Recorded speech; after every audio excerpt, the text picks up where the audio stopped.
கள் தோன்றி மண் தோன்றா காலத்தே முன் தோன்றிய மூத்த குடி நமது தமிழ் குடி. தாய்மொழி தினமான இன்று நம் மொழிக்கு தலைவணங்கி மரியாதை செலுத்துவோம். நம் தங்கத் தமிழகத்தில் சிங்கமென நடைபோட்டவர்கள் நமது முன்னோர்களான சேர சோழ பாண்டியர் என்ற நமது மூவேந்தர்கள். வில் புலி மீன் கொடிகளுடன் வீறுநடை போட்டவர்கள் அவர்கள். மூவேந்தர்களே நமது அமைப்பின் அடித்தளம் அடிநாதம்.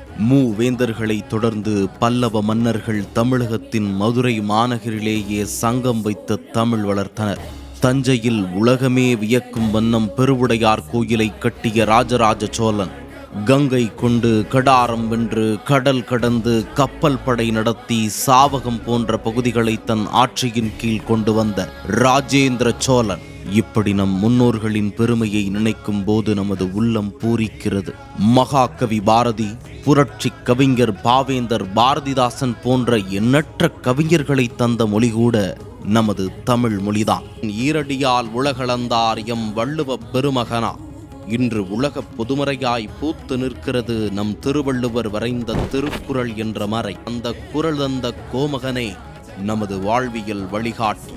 தனது கொள்கை வழிகாட்டிகளாக 8 மாபெரும் தலைவர்களை வரித்து கொண்டுள்ளது லட்சிய ஜனநாயக கட்சி. ஆங்கிலேய ஆட்சிக்கு எதிராக இந்திய தேசிய இராணுவத்தை கட்டி எழுப்பிய இணையற்ற தலைவர் வங்கத்து சிங்கம் நேதாஜி சுபாஷ் சந்திரபோஸ். ஏவுகணை நாயகன் என்று பெயர் பெற்ற நமது பாரத திருநாட்டின் 11வது குடியரசுத் தலைவர் தமிழகத்தின் தலைமகன் டாக்டர் APJ அப்துல் கலாம்.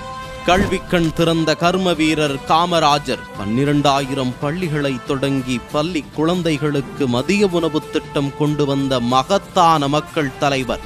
பகுத்தறிவு மற்றும் சுயமரியாதை இயக்கங்களில் பங்கேற்ற பண்பாளர். இந்தியாவின் முதல் தொழிற்சங்கத்தை நிறுவியவர் சிந்தனை சிற்பி சிங்காரவேலர். மக்களின் உரிமைக்காக உரக்க குரல் எழுப்பிய உன்னத மனிதர். தாழ்த்தப்பட்டோரின் தனி உரிமைக்காக பாடுபட்டவர் சமூக நீதி போராளி தாத்தா ரெட்டமலை சீனிவாசன் அவர்கள். தென்னாட்டின் ஜான்சி ராணி என போற்றப்பட்டவர் விடுதலை போராட்ட வீரமங்கை அஞ்சலை அம்மாள். இந்திய திருநாட்டின் விடுதலைக்காக 7.5 ஆண்டு காலம் சிறை சென்ற கடலூர் அஞ்சலை அம்மாளை நம்மால் எப்படி மறக்க முடியும்? பெண்ணா புலியா என பார்த்தவர்கள் பிரமிக்கும் அளவிற்கு வீரச்சுவடு வதித்தவர் வீரமங்கை குயிலி. கிழக்கிந்திய கம்பெனிக்கு எதிராக போரிட்ட அரசி வேலு நாச்சியாரின் பெண் தளபதி. சிவகங்கையை ஆங்கிலேயரிடமிருந்து மீட்க தனது உடலில் தீ வைத்துக் கொண்டு ஆங்கிலேயரின் ஆயுத கிடங்கை தகர்த்தெறிந்தவர். முதல் தற்கொலை படை போராளியான இவரை என்றென்றும் தமிழகம் நினைவில் நிறுத்தும். தேச விடுதலைக்காக சிறை சென்று மீண்ட செம்மல். தீண்டாமைக்கு எதிராக போராடிய தீரர். வேதாரண்யத்தில் இன்று வெண்கலச் சிலையாக நிற்கிறார் விடுதலை போராட்ட வீரர் வி சுப்பையா.